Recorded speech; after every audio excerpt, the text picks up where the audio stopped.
पहलगाम के आतंकी हमले के बाद हमारी वीर सेना ने जिस प्रकार साहस और संकल्प के साथ दुश्मनों का मुंहतोड़ जवाब दिया, पूरे राष्ट्र के लिए यह गर्व का पल था।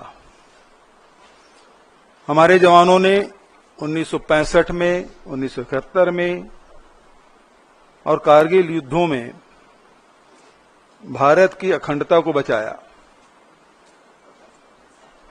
1971 में इंदिरा जी ने दुनिया को दिखा दिया था कि भारत किसी के सामने झुकने वाला नहीं है।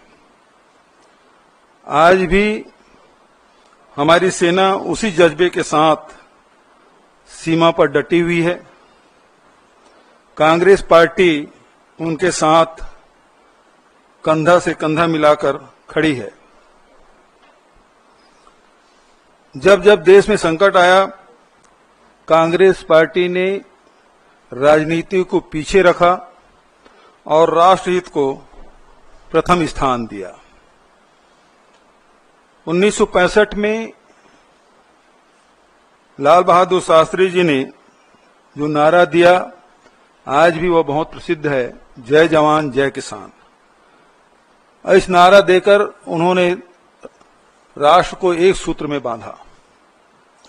1971 में इंदिरा जी ने अमेरिका के दबाव को ठुकराकर पाकिस्तान को धूल चटा दिया था। आज भी हमारा वही संकल्प है। आतंकवाद के खिलाफ संघर्ष में राजनीति नहीं, राष्ट्रवाद चाहिए। हमने इंदिरा जी से सीखा है, दुश्मन से बातचीत की मेज पर जब बैठें तो कमजोरी नहीं ताकत दिखाएं। 1971 में 93,000 पाक सैनिकों को घुटने टिकाए, लेकिन कभी भी दुनिया के सामने झुके नहीं। आज सरकार से पूछिए, क्या अमेरिका के दबाव में हमने अपनी नीति बदल दी? इस संकट की घड़ी में कांग्रेस ने सभी राजनीतिक कार्यक्रम रद्द किए। संविधान बचाओ रैली जैसे महत्वपूर्ण आयोजन को स्थगित किया गया ताकि देश में एकजुटता का संदेश जाए। हमने जय हिंद यात्रा निकाली, जिससे सेना का मनोबल बढ़े और जनता के बीच जनता आतंकवाद के खिलाफ एकजुट हो। हमने सरकार से कहा,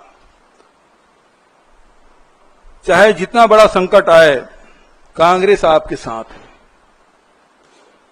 जब पूरा देश सेना के साथ खड़ा था, भाजपा नेता ट्विटर पर यूपीए एनडीए की तुलना करके मुद्दे को राजनीतिक रंग देने में लगे थे। उनके नेता हमने सर्जिकल स्ट्राइक किया, कांग्रेस ने कुछ नहीं किया। जैसे ट्वीट करके सेना की बहादुरी को अपनी उपलब्धि बताने की कोशिश की। सवाल है, क्या सेना के बलिदान को चुनावी बयानबाजी में इस्तेमाल करना उचित है? एक भाजपा नेता ने ट्वीट किया, कांग्रेस के समय में आतंकवादियों को माफी मिलती थी, मोदी जी ने सीमा पर सबक सिखाया। यह झूठ है।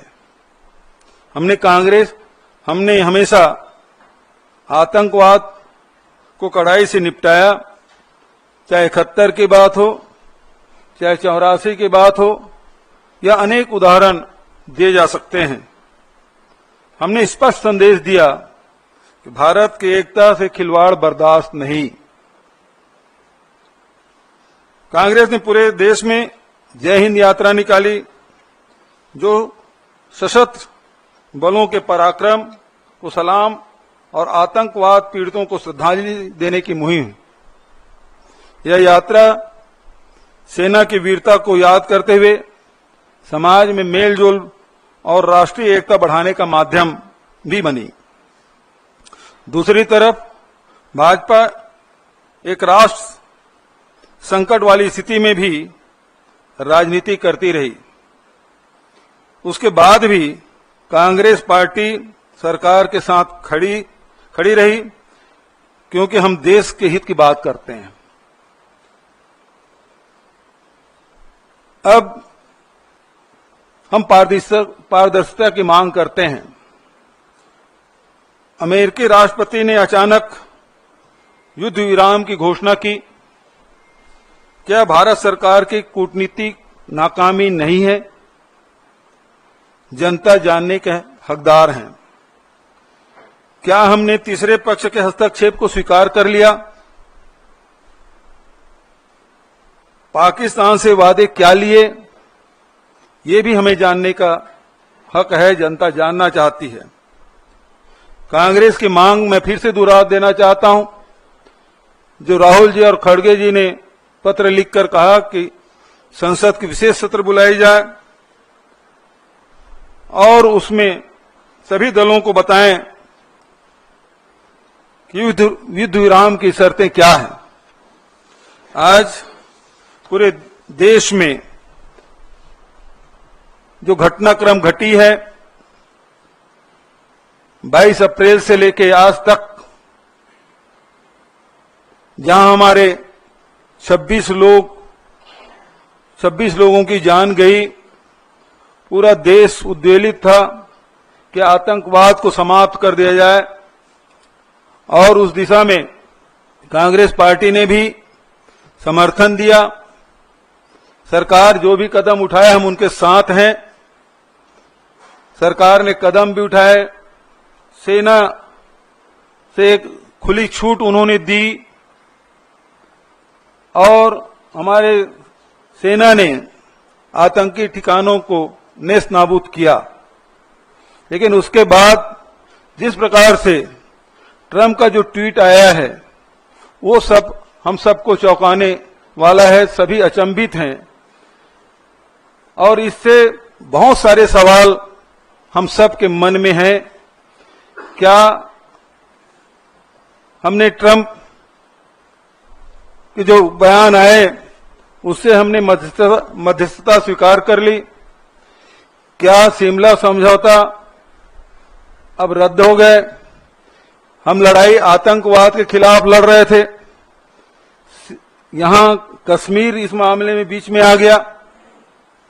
ये बहुत सारे सवाल हैं और इसलिए कांग्रेस पार्टी ये मांग करती सरकार से कि ऑल पार्टी मीटिंग बुलाए और संसद के विशेष सत्र बुलाए जाए, ताकि स्थिति स्पष्ट हो सके। जनता जानना चाहती है और ये जो शंका के जो माहौल बना हुआ है, वो बादल छटना चाहिए कि सरकार ने क्या वर्षों से चली आ रही हमारी जो रणनीति है उसे बदल दिया गया है, ये जानना चाहती है।